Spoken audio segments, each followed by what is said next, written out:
പക്ഷെ ഈ ട്യൂബിനകത്തൂടെ രണ്ടുപേര് കടന്നുപോയിട്ട് എങ്ങനെ രക്ഷപ്പെടും എന്നുള്ള ദിനേശൻ കാട്ടിത്തരും. ഇതിനകത്ത് രണ്ടുപേര് കയറി പോയിട്ട് രക്ഷപ്പെടുന്ന വിദ്യ, അതാണ് മാജിക്. അതിനുവേണ്ടി ഒരാളും കൂടെ വേണം. സുഹൃത്തുക്കളെ, ആരെങ്കിലും വന്നു കഴിഞ്ഞാൽ കണ്ടുപിടിക്കാൻ നീ മതി. നിനക്കല്ലേ കാണാൻ ആക്രാന്തം. അല്ല, ഇത് ഞാൻ പഠിച്ചു വരുന്നേ ഉള്ളൂ. വേറെ ഒന്നും ഇല്ലെന്ന് എനിക്ക് അറിയത്തില്ലല്ലോ. ഇത് അഡ്ജസ്റ്റ് ഉണ്ട് ചേട്ടാ, ഇതെനിക്ക് ഞാൻ അറിയാം. റെഡി എന്ന് പറയുമ്പോ നീ ഇതിനകത്ത് കയറിക്കോണം. നിനക്ക് റെഡി ഞാൻ പറയാം, അപ്പോഴേ വലിഞ്ഞു കയറാവൂ. ഇത് പിള്ളേരികളി അല്ല, ഓർമ്മ വേണം. റെഡി? ഞാൻ നേരത്തെ പറഞ്ഞു അറിയാന്നുള്ളൊരു കേസ് അറിയാൻ പറഞ്ഞ ഭയങ്കര പാടാണ്. റെഡി? ഈ ട്യൂബിനകത്തൂടെ ചുമ്മാ അല്ലേ നമ്മൾ അറിയുന്ന ചുമ്മാ എന്നാണ് ഇപ്പഴല്ലെന്ന് ഇറിവോന്ന് ഞാൻ നേരത്തെ പറഞ്ഞു.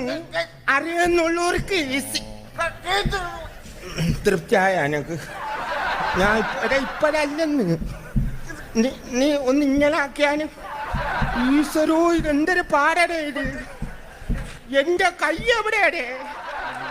ഞാൻ അപ്പഴേ പറഞ്ഞു ഇപ്പൊ കേറല്ലേ കേറല്ലേന്ന്. ഞാൻ ആക്രാന്തത്തോടെ വലിഞ്ഞേറാൻ നിന്റെ അമ്മായിമ്മയുടെ വീടാറായത്.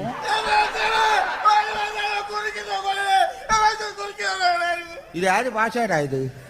തൊണ്ടക്കുഴി ഇറിവിയെന്നൊന്നാണ് അനുഭവിച്ചോ? ഞാൻ അവിടെ ഞാൻ ഒന്ന് ഊരി നോക്കട്ടെ.